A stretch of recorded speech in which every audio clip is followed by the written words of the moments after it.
Hello and welcome to the Joe Ligato Show. I'm your host, Dr. Joe Ligato, and today we're going to be providing commentary and analysis on some recent news, some recent information on the Palestine-Israeli War of 2023, whatever you want to call it. I don't think it has a specific name yet. And the first tweet we're going to look at is from In Context Media, and it's showing Israel's defense minister, their current defense minister, calling the Palestinians human animals, and everyone in Gaza, which is over 1 million people,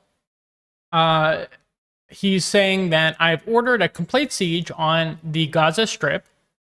Okay, there will be no electricity, no food, and no fuel. Everything is closed. Okay, so not allowing food into an area with a large civilian population, that is a war crime. This is him directly stating, explicitly stating that he's willing to commit a war crime and an atrocity against over 1 million people. He says, we are fighting human animals and we act accordingly. Yoav Gallant is the name of the Israeli defense minister there. So this should be concerning to you. I don't understand why exactly. Maybe Americans have been too indoctrinated by Western propaganda, but people have just not been willing to criticize Israel throughout my entire lifetime. Maybe they've seen too many movies on the Holocaust, and now they're just not willing to criticize Jewish people. But this is an insane statement. What he's talking about is completely illegal. This had to be vetted by multiple people before he would say something like this.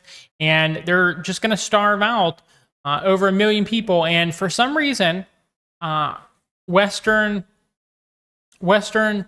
Christians just allow this, despite various Christians in Gaza having their lives threatened based off of what's going on here. So it's shocking that this is allowed to occur. So we have more, though. Angelo Giuliano is a very famous, very intelligent individual who talks about geopolitics. Really, I noticed recently that a lot of the major geopolitics people are actually of either Italian or Greek descent. You have the two Alexes on the Duran. You have Angelo and Brian Berletic. Angelo and Brian are both Italian, from what I understand, and the Alexes are both Greek. So my people, I'm Italian, Greek, and Jewish, are very represented among the geopolitics experts that I tend to peruse, I tend to watch. And I would recommend watching Angelo as well. He has a lot of good coverage, particularly of this current crisis.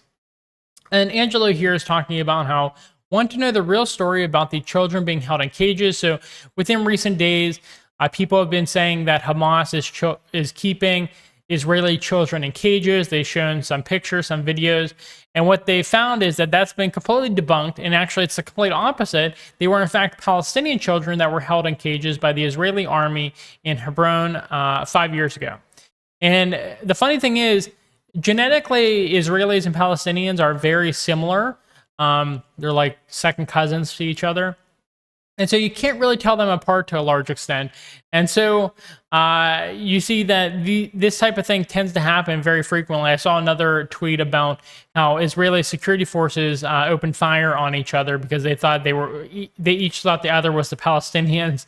And so that happens very frequently because this is a religious conflict between people who are very genetically similar to each other. And so this tweet by Angelo, as much as it should get out, as much as people should know it, they're not going to know this. They're going to know the original story, which literally had the complete opposite story, accusing Hamas of something that actually the Israeli forces were doing. Here we have Israel Radar. So despite this channel being very pro-Palestine, we do like to read sources from the Israeli side as well, because that tells us the mindset. That tells us the mindset of the other side, what the other people, other side of this conflict are thinking. And we see here over 75% of Israelis living in Lebanon border areas left homes ahead of potential military clash versus Hezbollah, large deployment of Israeli defense forces in border communities. Okay, so there's another front that's going to be opening up very soon if it hasn't already opened up, and that's the Hezbollah front from the north. And so Hezbollah is a Shia Muslim group, and they're going to be helping out Hamas, which is a Sunni Muslim group. And so that's going to rally the two major denominations of Islam to fight with the leaders of Israel who are Jewish. And so that might bring in other factions within Lebanon as well. Lebanon is about 33% Sunni Islamic, 33% Shia Islamic, and 33% Christian of various denominations. And so you might have various Lebanese factions, which are all militarized, joining in this war in southern Lebanon, northern Israel. There's also some increasing information. Let me see. It goes this tweet. Yeah, here we have an Israeli warning to Hezbollah. So Hezbollah has been helping out in Syria, and they've been gaining war experience in Syria, helping out the Syrian government. The Israeli Defense Force will destroy Damascus, target Syrian President al-Assad if Hezbollah joins the war. So this Israeli source is talking about what will happen to Syria if Hezbollah joins the war, which is very concerning because Syria has already been attacked multiple times by Israel, even if they've not been in a state of war. Syria is also facing a crisis in their north and in their east, where American forces, some Turkish proxies, Kurdish forces are just controlling some area in the north and in the east, and America is plundering the various resources from that area, especially oil, because American oil reserves are extremely low right now. And so while I think Syria would love to help Hamas and would love to help the Palestinian state in this war, I don't think they have the opportunity right now, but Israel is going to take more pot shots at them.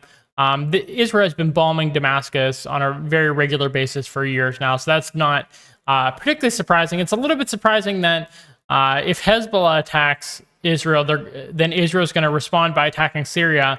That would, I think, at this point, really necessarily bring in another party, more conflicts along Israel's northern and potentially eastern coast.